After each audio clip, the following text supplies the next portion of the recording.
Hello and welcome to decoding GS. तो दोस्तों, आज एक बहुत इंटरेस्टिंग इन्फॉर्मेशन हम इस वीडियो में शेयर करने वाले हैं कि यूनाइटेड किंगडम और ग्रेट ब्रिटेन में बेसिक डिफरेंस क्या है। तो अक्सर हम सुनते हैं द यूनाइटेड किंगडम और द ग्रेट ब्रिटेन, लेकिन पॉलिटिकली इन कंट्रीज में क्या कोई डिफरेंस है? तो आज की वीडियो में हम यही समझने वाले हैं। शॉर्ट में मैं आपको यूनाइटेड किंगडम की पूरी हिस्ट्री बताऊंगा और लास्ट में हम ये जानेंगे कि ये सारे जो आइलैंड्स हैं इनमें कौन-सा या किन-किन आइलैंड्स को मिला के यूनाइटेड किंगडम बनता है, इंग्लैंड, वेल्स, स्कॉटलैंड, कब हम ये टर्म इस्तेमाल करते हैं। तो देखो, यूरोप का ये हिस्सा आपको दिख रहा होगा, है ना? तो पूरा जो यूरोप है, उसमें ये नॉर्थ वेस्टर्न जो आइलैंड्स के ग्रुप हैं, ठीक है? तो इन्हें ब्रिटिश आइल्स के नाम से भी जाना जाता है और ये ब्रिटिश आइल्स जो हैं, ये बहुत सारे छोटे-छोटे आइलैंड्स का ग्रुप है, जो जैसा कि मैंने कहा नॉर्थ वेस्टर्न कॉर्नर में यूरोप की जो मुख्य भूमि है, यूरोप का जो मेनलैंड है, उसके नॉर्थ वेस्टर्न कॉर्नर में सिचुएटेड है। अब इस ब्रिटिश आइल्स में बहुत सारे छोटे-छोटे आइलैंड हैं, जैसे ग्रेट ब्रिटेन की बात कर लें हम, ठीक है? आयरलैंड की बात कर लें हम, द आइल्स ऑफ मैन की बात कर लें हम, द आइल्स ऑफ सिली की बात कर लें हम, चैनल आइलैंड, इस तरह से करके बहुत सारे 6000 छोटे-छोटे आइलैंड्स हैं। इवन इस मैप में, इमेज में वो आपको मैप में वो जो छोटे-छोटे लैंड्स हैं, वो आपको दिख भी नहीं रहे होंगे यहाँ पे। तो इस तरीके से ये ब्रिटिश आइल हो गया। अब इसमें कई साल पहले, हज़ारों साल पहले आज से, जब आज के यूनाइटेड किंगडम और द ग्रेट ब्रिटेन का आज की तरह का पॉलिटिकल एक्सिस्टेंस नहीं था, आज की तरह का राजनीतिक अस्तित्व नहीं था, तो उस समय में आप देखेंगे तो लगभग मैं बात कर रहा हूँ जब रोमन एम्पायर का डिसइंटीग्रेशन हुआ, महान रोमन साम्राज्य का जो पतन हो रहा था, तो उस पतन के बाद में वेस्टर्न यूरोप, सेंट्रल यूरोप की जो कंट्रीज़ हैं, यहाँ पर बहुत सारे जो कबीलाई लोग हैं, बहुत सारे जो ट्राइब्स हैं, ठीक है? छोटे-छोटे कबीले के लोग हैं, ये लोग मूव कर रहे थे, ठीक है? स्पेशली जो स्कैंडिनेवियन कंट्रीज़ हैं, जैसे डेनमार्क वगैरह हो गया, यहाँ से कुछ ट्राइब्स हैं, स्पेशली उन ट्राइब्स में 2 ट्राइब्स ऐसी थीं, जो यूरोप के मेनलैंड में आके सिचुएटेड हुईं। इन 2 ट्राइब्स का नाम है एंग्लो सैक्सन ट्राइब्स। तो आज का जो मॉडर्न डे इंग्लैंड है, बेसिकली ये जितने भी लोग यहाँ पे इन्हाबिटेड हैं, यहाँ के जो निवासी हैं, ये बेसिकली इन्हीं एंग्लो सैक्सन ट्राइब से आगे जाके इवॉल्व हो रहे हैं या उनका विकास हो रहा है, एक तरीके से आप कह लो। तो 1925, लगभग 1925 के आसपास यहाँ पर किंगडम ऑफ इंग्लैंड जो है, वो एस्टैब्लिश किया गया। 2 ट्राइब्स को मिला के, एंग्लो सैक्सन ट्राइब्स को मिला के, ठीक है? 1536 में जब आगे जाकर यहाँ पर एक राजा हुआ जिसका नाम था किंग हेनरी थर्ड।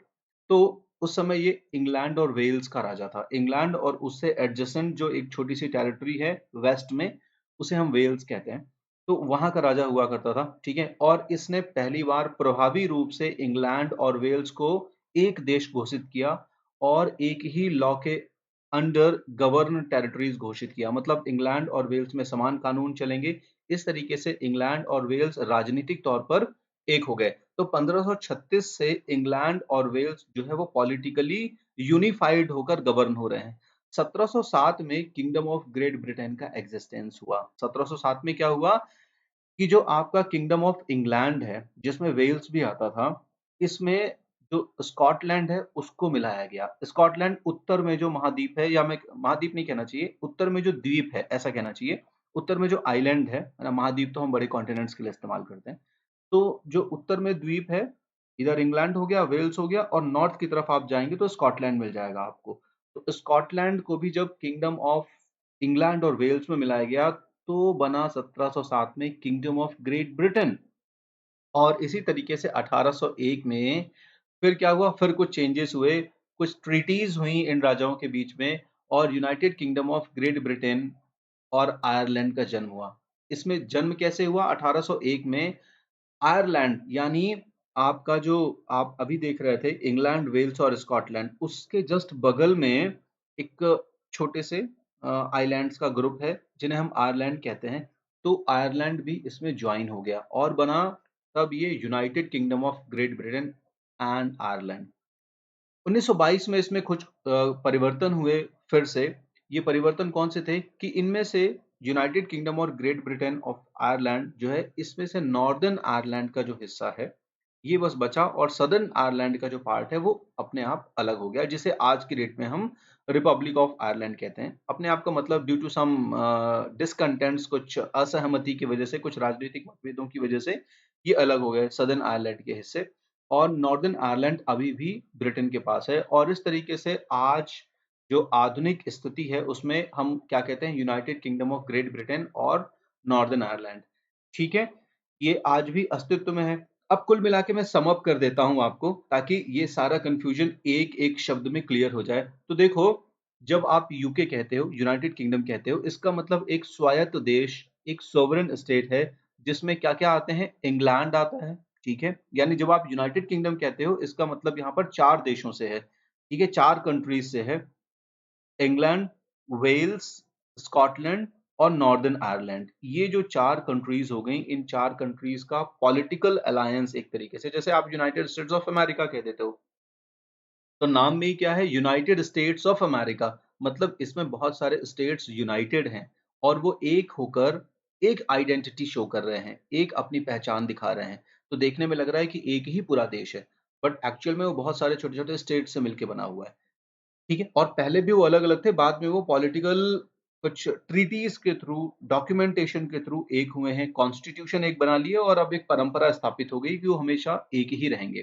ठीक है? जबकि इंडिया के केस में ऐसा नहीं आप देखते हो। इंडिया पहले से एक मेन लैंड था, उसको हमेशा एडमिनिस्ट्रेटिव कन्वीनियंस के बेसिस पर, प्रशासनिक सुविधाओं के आधार पर अंदरूनी तौर पर जो है घटाया-बढ़ाया गया कई बार, ठीक है? ऐसा नहीं था कि बहुत सारे स्टेट्स थे और उन्होंने एक मेन लैंड, मुख्य भूमि भारत को जन्म दिया हो।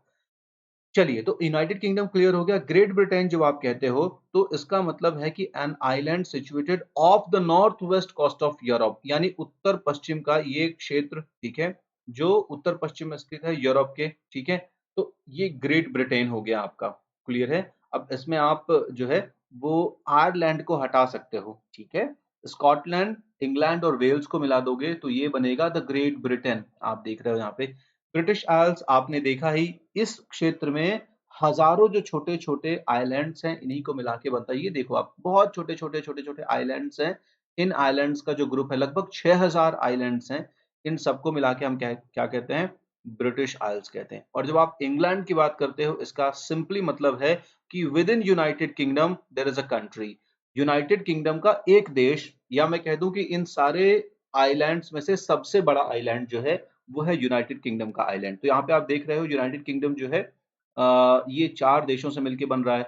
इन सारे आइलैंड्स में इंग्लैंड का जो आइलैंड है ये सबसे बड़ा है यहाँ पे, ठीक है? बहुत ईज़िली विज़िबल हो रहा है। तो इंग्लैंड, वेल्स, स्कॉटलैंड आप मिलाएँ, ग्रेट ब्रिटेन। तो अगली बार जब भी आपसे कोई पूछता है कि United kingdom, great Britain, United kingdom of great Britain और आयरलैंड, इनमें क्या डिफरेंस है? तो आप, मुझे आशा है कि बहुत आसानी से इस प्रश्न का जवाब दे सकते हैं कि इनकी अपनी क्या आइडेंटिटी है और ये यूनिफाइड फॉर्म में क्या आइडेंटिटी एस्टैब्लिश कर रहे हैं। So stay connected, stay tuned with decoding Zeus. Thanks for watching.